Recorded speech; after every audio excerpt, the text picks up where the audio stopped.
तंहिंजा पीउ घणा आहिनि जांच कयो। जंहिं सिंध चयो आहे ॿ आहिनि तंहिंजा पीउ घणा आहिनि जांच कयो।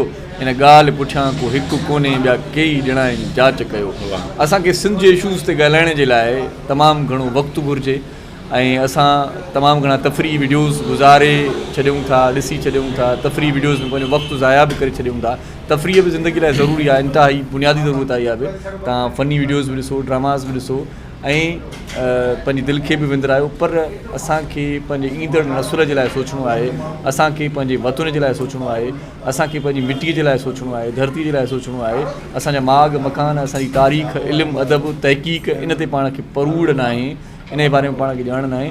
सो तमामु घणा वीडियोज़ ॿिया दोस्त ठाहिनि था पिया, पर अरडो उतरादी साहिब जेकी वीडियोज़ ठाहे थो तव्हांजे लाइ, उहे तमामु घणा लाभायत आहिनि। ख़ासि तौर ते नौजवाननि सां मुखातिब आहियां जेकी कुझु बणिजणु चाहिनि था, जेकी का ॼाण रखणु चाहिनि था, जेकी महफ़िल में वेहनि था, चुप चुप वेहनि था, ख़ामोश वेहनि था। ख़ामोश माण्हू उन जे करे हूंदा आहिनि छो त उन्हनि खे का ख़बर उन मामले जी न हूंदी आहे। मामलनि जे बारे में ॼाण हासिलु करणु चाहियो था, या तारीख़ पढ़ण खां तव्हां क़ासिर आहियो, या तारीख़ी मागनि में वञण खां तव्हां थोरा परे आहियो, त अरडो उतरादी साहिब पंहिंजे वीडियोज़ में तव्हांखे उहे शयूं, सिंध जा मामला, सिंध जा इशूज़ खणी करे तव्हांजे लाइ हिकिड़ी ज़बरदस्त वीडियो, बल्कि तमामु घणी वीडियोज़ ठाहे बि चुको आहे, अञा बि ठाहींदो। अरडे उतरादी साहिब जो चैनल आहे यूट्यूब ते, सब्सक्राइब करणु न विसारियो ऐं बेल जे बटण खे बि दॿाए छॾियो। अरडे उतरादी साहिब मूंखे कन में अॻाड़े चयो त बेल जो बटण ज़रूरु चइजांइ, सो बेल जे बटण खे दॿाए छॾियो। अरडो उतरादी सिंधी में बि लिखियलु आहे, अंग्रेज़ी में बि लिखियलु आहे। फेसबुक ते पेज आहे अरडे उतरादी साहिब जो अलॻि सां, उनखे बि तव्हां लाइक करे छॾियो। अरडे उतरादी साहिब जी जेका वीडियो उन ते अपलोड थींदी, सभ खां पहिरियां तव्हांखे उनजे बारे में मालूमात मिली वेंदी।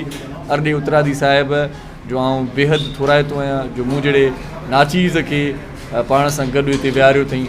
हीउ नालो हुनजो अरडो आहे, पर इलाही नफ़ीस माण्हू आहे, इलाही मोहबती माण्हू आहे। लख थोरा तव्हांजा जेकी वीडियोज़ ॾिसो था, तव्हांजूं मोहबतूं, लख महिरबानी, बराबरि। थैंक यू साथी, लख कुर्बानी तव्हांजा, हिन सुणे जा लख एहसाननि जंहिं टाइम कढियो असां लाइ। असांजी गुज़ारिश तव्हांजे अॾो इहा ई आहे सिर्फ़ु, त सिंध जे जेके जेन्युन इशू आहिनि, साथी भलो ॻाल्हाइनि था, साथी भला सवाल खणनि था, पर दुनिया जे ॾाहे माण्हू चयो त जॾहिं कमु घणो हुजे, वज़न घणो हुजे, तॾहिं विराए खणंदो त तकिड़ो खणी वेंदो।